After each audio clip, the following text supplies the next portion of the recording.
بسم اللہ الرحمن الرحیم۔ صرف 5 منٹ کا مدرسہ قرآن و حدیث کی روشنی میں آج ذی الحجہ کی 4 تاریخ ہے۔ نمبر 1 اسلامی تاریخ امام مسلم رحمۃ اللہ علیہ۔ آپ کا اسم گرامی مسلم ابن حجاج اور کنیت ابو الحسن تھی۔ آپ کے والد آپ کی ولادت باسعادت سن ہجری 204 میں عرب کے مشہور قبیلہ بنو قشیر میں ہوئی۔ ابتدائی تعلیم اپنے وطن نساپور میں حاصل کی۔ جب کچھ بڑے ہوئے تو علم کے لیے دوسرے ممالک مکہ، کوفہ، عراق، مصر وغیرہ کا سفر کیا۔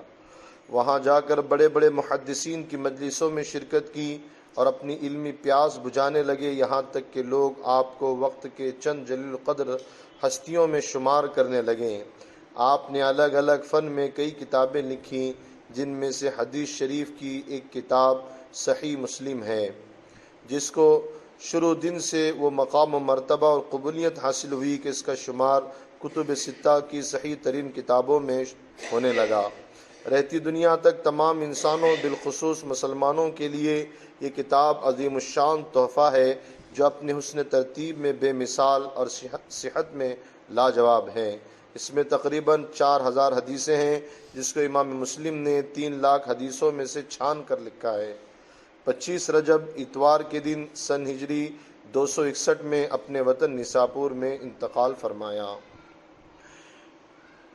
نمبر 2 حضور صلی اللہ علیہ وسلم کا معجزہ کندھے کا اچھا ہو جانا۔ ایک غزوہ میں حضرت خبیب بن یصاف رضی اللہ تعالیٰ عنہ کو کندھے اور گردن کے بیچ میں تلوار لگی، جس کی وجہ سے وہ حصہ لٹک پڑا۔ وہ آپ صلی اللہ علیہ وسلم کے پاس آئے تو آپ صلی اللہ علیہ وسلم نے اس پر اپنا لعاب مبارک یعنی تھک مبارک لگایا اور پھر اس کو جوڑا تو چپک کر ٹھیک ہو گیا۔ نمبر 3 ایک فرد کے بارے میں نماز عصر کی اہمیت۔ رسول اللہ صلی اللہ علیہ وسلم نے فرمایا، جس شخص نے عصر کی نماز چھوڑ دی اس کا عمل ضائع ہو گیا۔ فائدہ، دن اور رات میں تمام مسلمانوں پر 5 نمازوں کا ادا کرنا فرض ہے، لیکن خاص طور پر عصر کی نماز چھوڑنے والوں کے حق میں رسول اللہ صلی اللہ علیہ وسلم کا وعید بیان فرمانا اس نماز کی اہمیت کو اور بڑھا دیتا ہے۔ نمبر 4 ایک سنت کے بارے میں اسم اعظم کے ساتھ دعا کرنا۔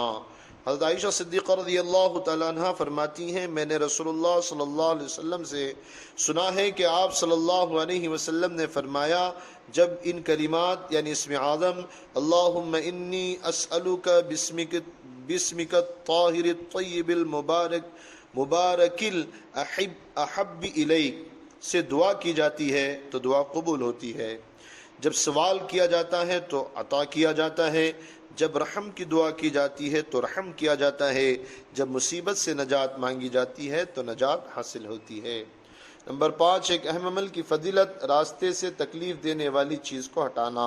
رسول اللہ صلی اللہ علیہ وسلم نے فرمایا، ایک آدمی کا انتقال ہو گیا، اس نے کوئی نیکی نہیں کی تھی، ہاں صرف اس نے راستے سے کانٹے کی ٹہنی اٹھا کر پھینکی تھی، یا راستے پر کوئی درخت تھا جسے اس نے کاٹ ڈالا اور اسے کنارے ڈال دیا تھا، اللہ تعالیٰ نے اسے اس کے بدلے میں جنت میں داخل کر دیا۔ نمبر 6 گناہ کے بارے میں کفر و نافرمانی کی سزا۔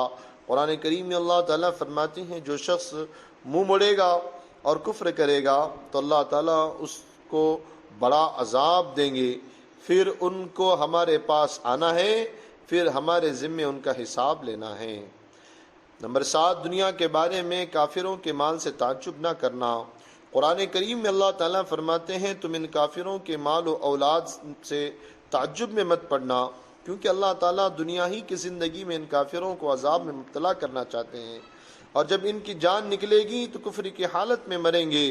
خلاصہ، کافروں کو جو مال و اولاد دی جاتی ہے ان کی زیادتی سے کسی کو تعجب نہیں ہونا چاہیے، کیونکہ انہیں اللہ تعالیٰ ان چیزوں کے ذریعے ان کی نافرمانی اور بغاوت کی وجہ سے عذاب دینا چاہتے ہیں۔ نمبر 8 آخرت کے بارے میں کافروں کی حالت۔ رسول اللہ صلی اللہ علیہ وسلم نے فرمایا، کافر اپنی زبان کو 1 یا 2 فرسخ تقریباً 12 کلومیٹر تک زمین میں گھسیٹتے ہوئے چلے گا، لوگ اس کو رونتے ہوئے اس پر چلیں گے۔ نمبر 9 طب نبوی سے علاج۔ آپریشن سے پھوڑے کا علاج۔ حضرت اسماء بنت ابی بکر رضی اللہ تعالیٰ عنہا کہتی ہیں کہ میری گردن میں ایک پھوڑا نکل آیا جس کا ذکر رسول اللہ صلی اللہ علیہ وسلم سے کیا گیا تو آپ صلی اللہ علیہ وسلم نے فرمایا اسے کھول دو، یعنی پھوڑو، چھوڑو مت، ورنہ گوشت کھائے گا، خون کو چوسے گا، یعنی اس کا خراب مادہ اگر وقت پر نہ نکالا گیا تو یہ زخم اور زیادہ بڑھا کر گوشت اور خون کو بگاڑتا رہے گا۔ نمبر 10، نبی صلی اللہ علیہ وسلم کی نصیحت۔ رسول اللہ صلی اللہ علیہ وسلم نے فرمایا، اے نوجوانوں کی جماعت، تم میں سے جو نان و نفقہ کی طاقت رکھتا ہو تو ضرور شادی کر لینا چاہیے، اس لیے کہ یہ آنکھ اور شرمگاہ کی حفاظت کا ذریعہ ہے، اور جو اس کی طاقت نہیں رکھتا تو اسے چاہیے کہ وہ روزے رکھے، اس لیے کہ اس سے شہوت کو کم کرنے میں روزہ شہوت کو کم کرنے میں مؤثر یعنی اثر دینے والا ہے۔ اللہ تعالی ہم سب کو عمل کی توفیق عطا فرمائے۔